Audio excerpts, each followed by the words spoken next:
কোচবিহার ডিস্ট্রিক্টের মধ্যে অবস্থিত এই গোসানিমারি একটি ঐতিহাসিক স্থান। এই স্থানের বিভিন্ন জায়গায় বিভিন্ন ঐতিহাসিক নিদর্শন ছড়িয়ে ছিটিয়ে রয়েছে। পর্যটকেরা এই স্থানে সেই সমস্ত জিনিস দেখবার জন্য ছুটে ছুটে আসে। আমরা এখন কামতেশ্বর দেবীর মন্দির বা গোসানী দেবীর মন্দিরের সামনে দাঁড়িয়ে রয়েছি। এটি কোচবিহার জেলার দিনহাটা মহকুমার গোসানীতে অবস্থিত। এই মন্দিরটি সুউচ্চ প্রাচীর দিয়ে ঘেরা। এই মন্দিরের বাঁদিকে রয়েছে একটি মুক্ত মঞ্চসহ খেলার মাঠ। এই মন্দিরের সামন দিয়ে চলে গেছে পাকা সড়ক পথ। এর বিপরীতেই রয়েছে গোসানিমারি হাই স্কুল। আর এই মন্দিরের ডান দিকে একটি পুষ্করিণী রয়েছে। মন্দিরের ভেতরে ঢুকেই ডান দিকে রয়েছে এক শিবলিঙ্গ, আর বাঁদিকেই রয়েছে এক বাঁধানো বেদি। এখানে দোলযাত্রা বা ঝুলন যাত্রা অনুষ্ঠিত হয়। এর সামনেই রয়েছে বলি দেবার কাঠ।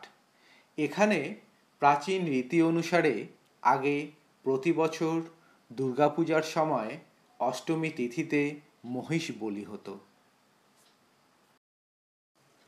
বাঁদিকে এই দুইয়ের মাঝে এক প্রাচীন বেলগাছের তলা বাঁধিয়ে সেখানে দেবতাকে প্রতিষ্ঠিত করা হয়েছে। এই বেলগাছটির এক বিশেষ বৈশিষ্ট্য রয়েছে। এই বেলগাছটির গায়ে একটি পাকুড় গাছ এমনভাবে জন্ম নিয়েছে যে দূরের থেকে দেখলে বোঝা যায় না এটি বেলগাছ নাকি পাকুড় গাছ। এই মন্দিরটির তিনটি অংশ রয়েছে। প্রথমের এই অংশটি হল নাট মন্দির। এটি এখন বন্ধ রয়েছে। এই নতুন মন্দিরটি 1665 খ্রিস্টাব্দে কোচ মহারাজা প্রাণনারায়ণ তৈরি করেন। কিন্তু তার আগেও এখানে একটি অতি প্রাচীন মন্দির ছিল।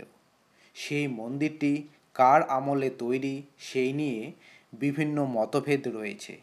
কারো মতে সেটি খেন রাজাদের আমলে, আবার কারো মতে সেটি কোচ রাজাদের আমলে তৈরি হয়েছিল, কারণ এই উভয় বংশই কামতেশ্বরী দেবীর পুজো করতেন। এই মন্দিরের সুউচ্চ প্রবেশদ্বারটি প্রাচীন মোঘল ঘরানায় তৈরি। এর উপরে একটি নহবতখানা রয়েছে। এটি মন্দিরের সীমানা প্রাচীরে অবস্থিত একটি মিনার।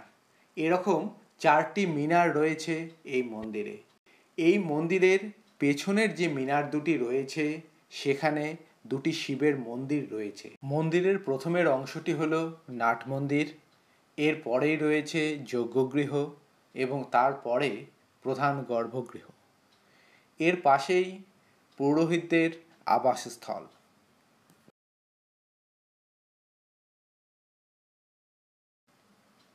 এর পাশেই মন্দিরের দক্ষিণ দিকে রয়েছে এই মন্দিরের দ্বিতীয় প্রবেশদ্বারটি, যার অপর পারেই রয়েছে পুষ্করিণী। মন্দিরের এই প্রধান গর্ভগৃহটি 46 ফুট উঁচু এবং 32 ফুট দৈর্ঘ্যের বর্গক্ষেত্রের উপর প্রতিষ্ঠিত। এই মন্দিরে ছিন্নমস্তা ভগবতী দেবী অর্থাৎ গোসানী দেবী রূপে পূজিত হন। তিনি কাঠের এক প্রাচীন আসনের উপর অধিষ্ঠিত, তবে বর্তমানে আসনটি রূপোর। এই প্রধান গর্ভগৃহটি প্রাচীন বাংলার চারচালা শিল্পরীতির অনুকরণে তৈরি করা হয়েছে।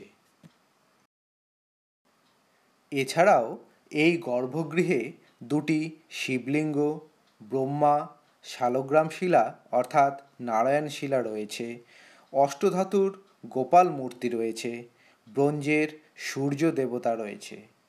মন্দিরের উত্তরের দেওয়ালে এবং দক্ষিণ পূর্বের কোণের দেওয়ালে দুটি পাল যুগের সূর্য মূর্তি রয়েছে, যেগুলি অন্য স্থান থেকে এনে এখানে লাগানো হয়েছে বলে মনে করা হয়। অনেক আগে এই মন্দিরের দেয়ালে প্রাচীন টেরাকোটার কাজ দেখা যেত, কিন্তু সময়ের সাথে সাথে সংরক্ষণের অভাবে এবং সংস্কার পদ্ধতির ভুলের জন্য সেগুলি আজ নিশ্চিহ্ন হয়ে গেছে। নাট মন্দির এবং যজ্ঞগৃহের মাঝে একটি বলির কাঠ রয়েছে। এটি যজ্ঞগৃহ। এখানে বিভিন্ন অনুষ্ঠানের সময় যজ্ঞানুষ্ঠান অনুষ্ঠিত হয়।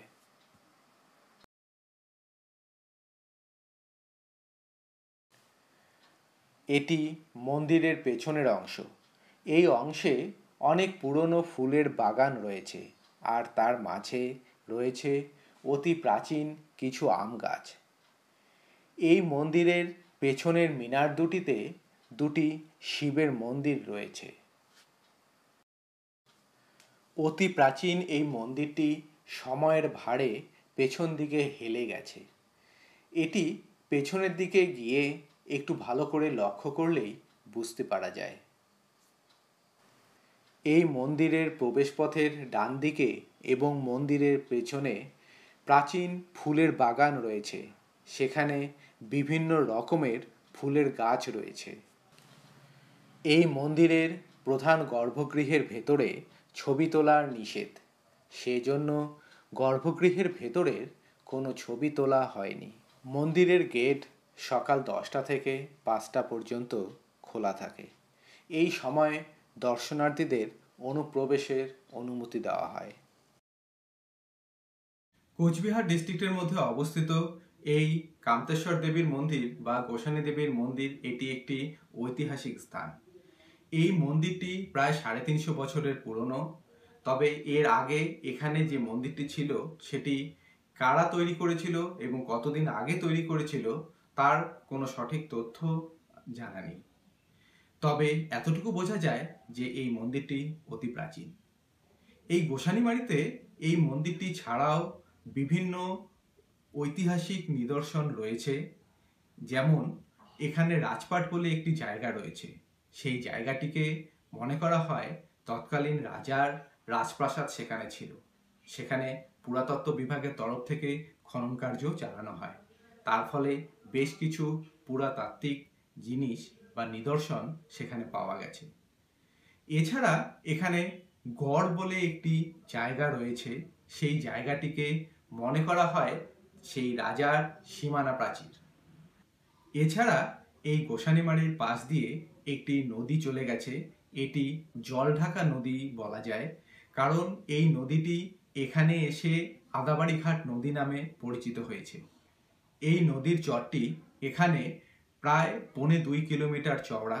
তার ফলে এখানে বেশ একটা বড় বালিয়াড়ি রয়েছে। সেখানে এই নদীর চরে বিভিন্ন সময় লোকেরা পিকনিক খেতে আসে বা ঘুরতে আসে। এদের মধ্য থেকে এই রাজপাটকে নিয়ে আলাদা একটি ভিডিও তৈরি করার ইচ্ছে আছে। আর এর যে গড় সেটি নিয়ে এর আগে একটি ছোট ভিডিও তৈরি করা হয়েছিল, তবে সেটি করোনা বিষয়ক। সেই ভিডিওতে এই গড়ের একটি অংশ দেখানো হয়েছিল এবং